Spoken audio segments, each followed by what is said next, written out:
Hey guys, it's Lee with Untapped Potential. We are here today to do the final campaign from Magic Duels Origins. We are following Nissa Ravane, the elf planeswalker originally from Zendikar. That name may sound familiar, as that is where our first expansion will be taking place, and she will play a pivotal role in the plot. But that said, we gotta figure out how we got here first.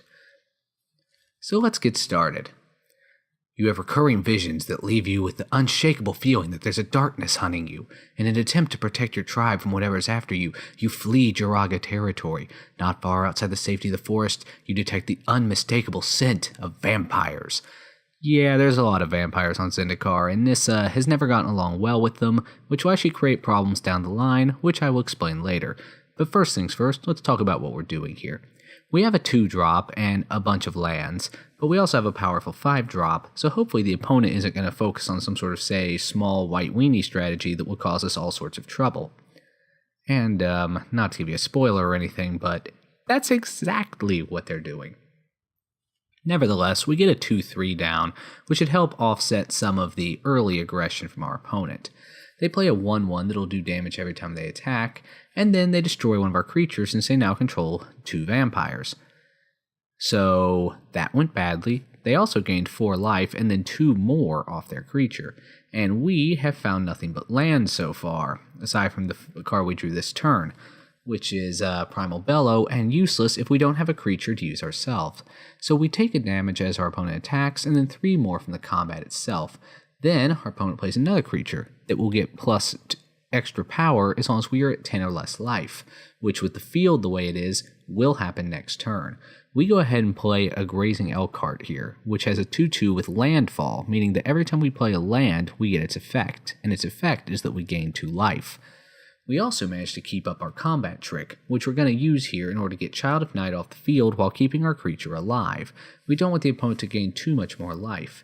Nevertheless, we are now down at 10, and our opponent is at 30. And since we are at 10 life, our opponent is getting more power from their creatures.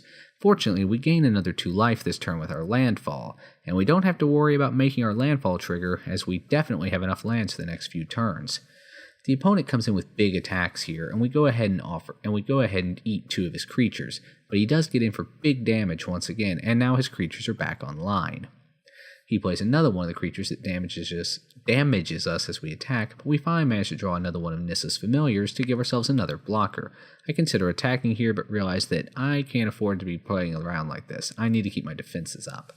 The opponent plays yet another Child of Night. Finally, we find a Wild Heart Invoker here, who has a powerful cost, but if we sink 8 mana into him, we can make one of our creatures enormous. We still don't attack, as we really can't afford to let our opponent through here, but we were back above 10 life. Now we're not, but we at least managed to get that creature off the field. Here's Gul'dan's Vampire, which also gets an ability, and Intimidate, as long as I'm below 10 life.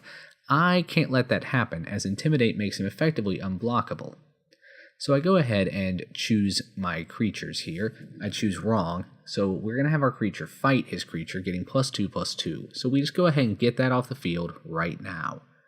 We also go in for big attacks, since we have our 4/3 blocker able to block, and we're at 12 life, meaning that even if the opponent knocks us down a peg, he won't get the big bonuses.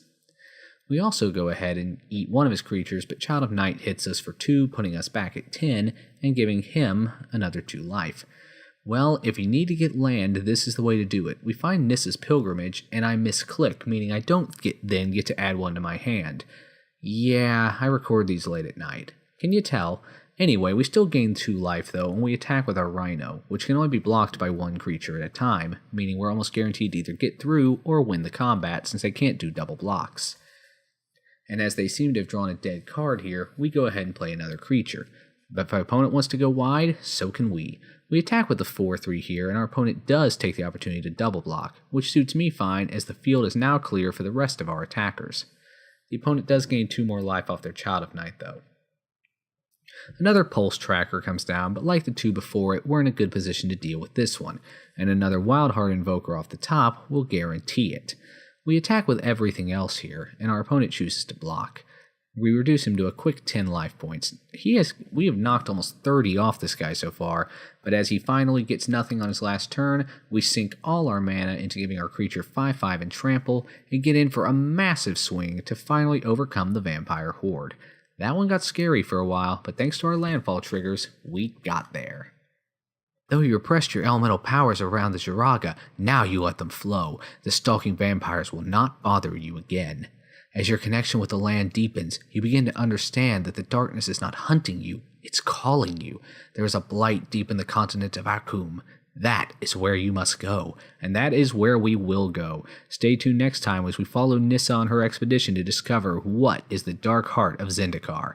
This is Lee with Untapped Potential. Thanks for watching.